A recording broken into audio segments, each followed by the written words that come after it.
Hello and welcome to this videocast for subscribers to davidicke.com. Well, anyone who's had a look at my work, my books over the years will know that I've been going on about the fact that this world is an illusion. An illusion in the sense of what we perceive it to be. Of course, it exists, but not in the form that we daily experience it, what we call the real world. The real world turns out not to be real at all. And while I've been going on about the fact that physicality, the so-called solid world, is an illusion, and that basically it's holographic, illusory, physical. Of course, some people have looked at the evidence presented and seen that it stands up. Most other people have gone, Icke's a nutter, in the usual reflex action programmed nonsense. So I was interested this week to see a report in the mainstream media which was quoting scientists who work in the realm of quantum physics as saying that we only see this world that we think is so real when we're looking at it. And this is the report. The headline is, "Your entire life is an illusion. New test backs up theory that the world doesn't exist until we look at it." I've heard that somewhere before. Quantum mechanics states reality doesn't exist until it's measured, this report says. Actually, I'd use another word instead of measured. I'd say decoded or projected. Quantum mechanics states reality doesn't exist until it's measured, but I would say until it's decoded, in the same way that this computer behind me decodes information in a if you like, visual state. It's not pictures and words and graphics. It's just codes and information, which the computer then decodes into all that stuff on the screen, which only exists where? On the screen. So the report goes on. Experiments using an atom and laser beams has proven it to be true. The fact that we only create the world that we see when we look at it. The report goes on. The universe doesn't exist if we stop looking at it.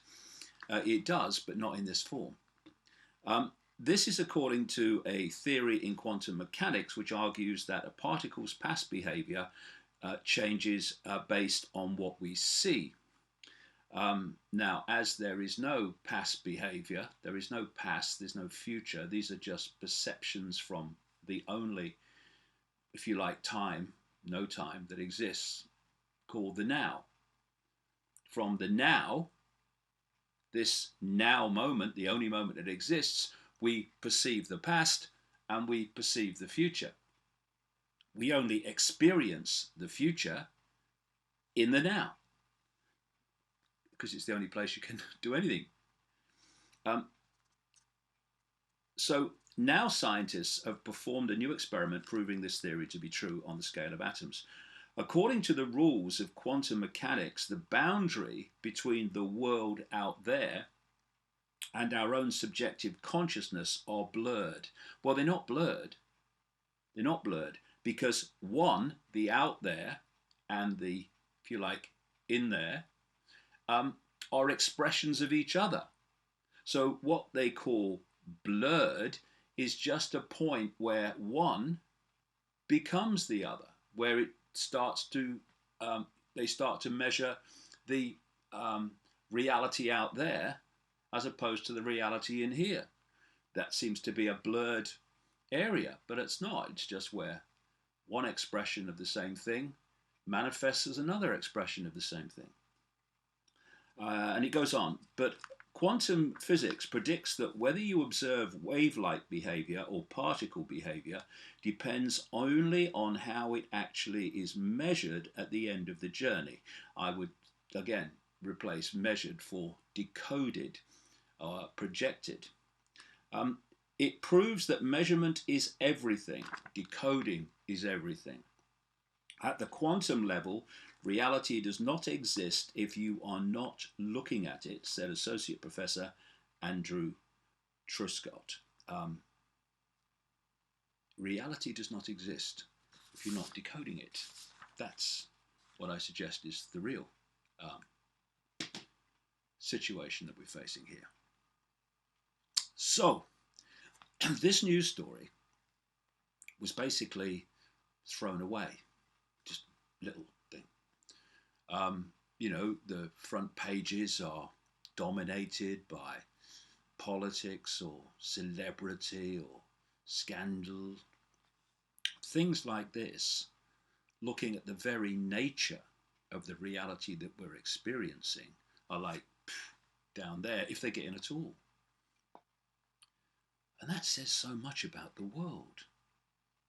Because this whole area, this whole arena of the nature of reality and how it is created, how it is manifested, and therefore how we can play with it and change it, is surely the most fundamental of all fundamentals, because from that everything comes.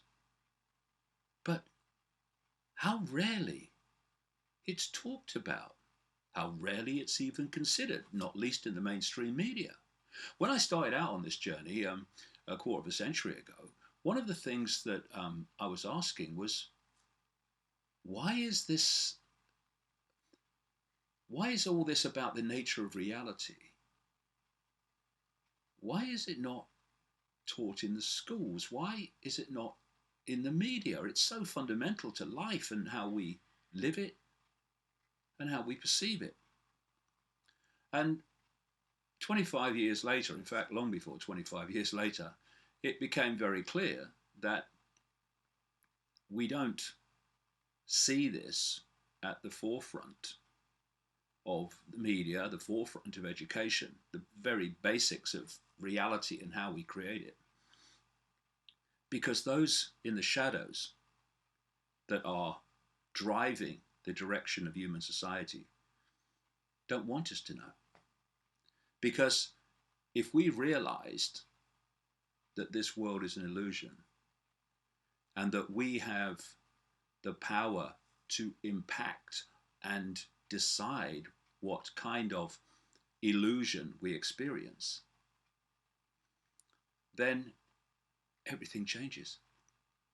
Instead of the power being out there as it's perceived, oh, those people in power, what they're doing now, it comes here, it comes to us as we dictate our reality by imprinting our desired reality upon the illusory experience that we call daily life.